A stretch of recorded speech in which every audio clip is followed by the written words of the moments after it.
Hola, en este video hablaremos de los capítulos del 1 al 3 del libro House of Mirrors de Barry H. Green. Estos capítulos muestran cómo después de la Primera Guerra Mundial, la economía del mundo vivió un periodo de aparente prosperidad en la década de 1920. Nuestro objetivo es mostrar cómo esta prosperidad en realidad ocultaba grandes vulnerabilidades financieras, lo cual terminó desembocando en la Gran Depresión.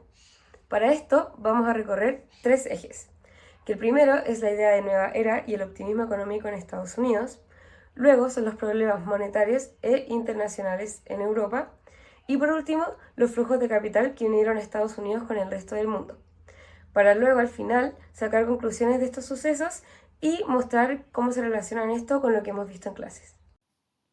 Bueno, yo voy a hablar del capítulo uno de New Age Economics y bueno, aquí se nos habla del gran optimismo que había en los años 20, o sea, de que todo se pintaba para que todo iba bien, la electrificación, la producción en masa y empresas tan importantes como Ford decían que estábamos entrando en una era de crecimiento imparable.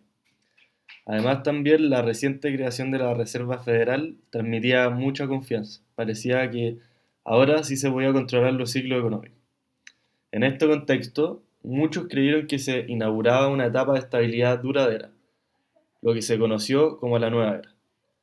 Pero esto no era tan así, ya que detrás de este optimismo de los años 20, como dije anteriormente, se escondían fragilidades muy importantes y delicadas.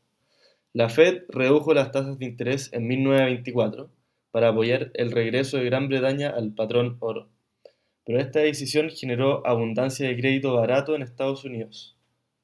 Esto alimentó la especulación, desde como el de Charles Ponzi, que fue conocido a nivel mundial, que prometía duplicar inversiones en 90 días, hasta la burbuja inmobiliaria en Florida, donde terrenos sin valor real se revendían una y otra vez. Aquí vemos un concepto que es muy interesante y muy importante en el curso, que es que al final como la política monetaria, aún con buenas intenciones, como ya veíamos el optimismo de los años 20, puede tener efectos secundarios que crean burbujas financieras e inmobiliarias. Así que eso es por mi parte. El segundo capítulo nos traslada a Europa, donde la situación era mucho más frágil, debido a que Alemania estaba cruzando por una hipermegainflación en 1923, por las consecuencias del Tratado de Versalles. Keynes había advertido que estas cuentas iban a ser totalmente impagables y que solo producirían crisis. Además, Francia también estaba pasando por una inflación y déficits fiscales. Esto hacía que toda la economía europea se viera fuertemente debilitada y que solo además produciría tensiones políticas tanto internas como externas. Entonces, esta llamada paz posguerra solo estaba siendo forjada en cimientos totalmente frágiles. En ese contexto, Estados Unidos pasó a convertirse en el gran prestamista mundial. El Plan 2 de 1924 organizó un círculo financiero complejo y muy interdependiente. Los bancos estadounidenses otorgaban préstamos a Alemania para reactivar su economía después de la Primera Guerra Mundial. Alemania luego utilizaba esos recursos para pagar sus reparaciones de guerra a Francia y el Reino Unido, y estos países a su vez destinaban esos pagos a saldar sus deudas con Estados Unidos. En la práctica era un sistema circular que mantenía en movimiento el flujo de dinero, pero al mismo tiempo extremadamente frágil, pues dependía por completo del que el crédito estadounidense siguiera fluyendo sin problema. Aquí se conecta claramente con lo que hemos visto en clase. Los flujos internacionales de capital pueden ser una herramienta muy poderosa para sostener el crecimiento económico en el corto plazo, permitiendo a los países financiar gastos o inversiones que de otra manera no podrían afrontar. Sin embargo, esta dependencia también genera una gran vulnerabilidad.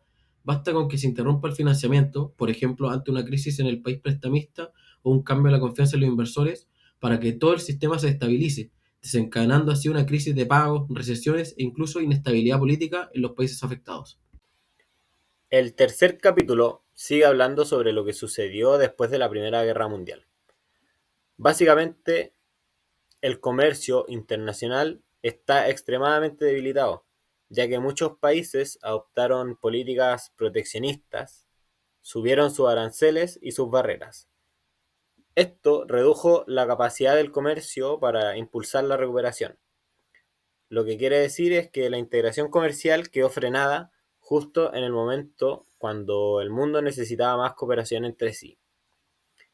En este contexto, los movimientos de capital pasaron a tener un papel fundamental. Y es que, como comentó mi compañero recién, Estados Unidos se convirtió en el gran acreedor o prestamista mundial, ofreciendo préstamos para financiar la reconstrucción y la estabilidad monetaria. Pero las consecuencias de esto fue que ahora existía una gran dependencia del financiamiento externo. También algo que hemos visto en clases es que cuando existe abundante liquidez internacional, los países suelen sobreendeudarse. Pero cuando ésta se contrae, la crisis es inevitable. Y eso es básicamente lo que pasó en los años 20, cuando la Fed subió sus tasas de interés y los capitales estadounidenses fueron retirados.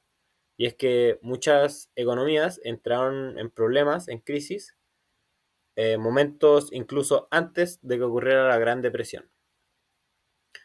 Otra perspectiva también es la de las tendencias económicas globales. Este capítulo nos señala que la globalización no es un proceso estable ni lineal y que puede generar periodos de crecimiento rápido, pero también ciclos vulnerables e incluso hasta el colapso. En este sentido, las políticas nacionales, ya sean comerciales o monetarias, tienen un impacto internacional que condiciona la estabilidad del sistema.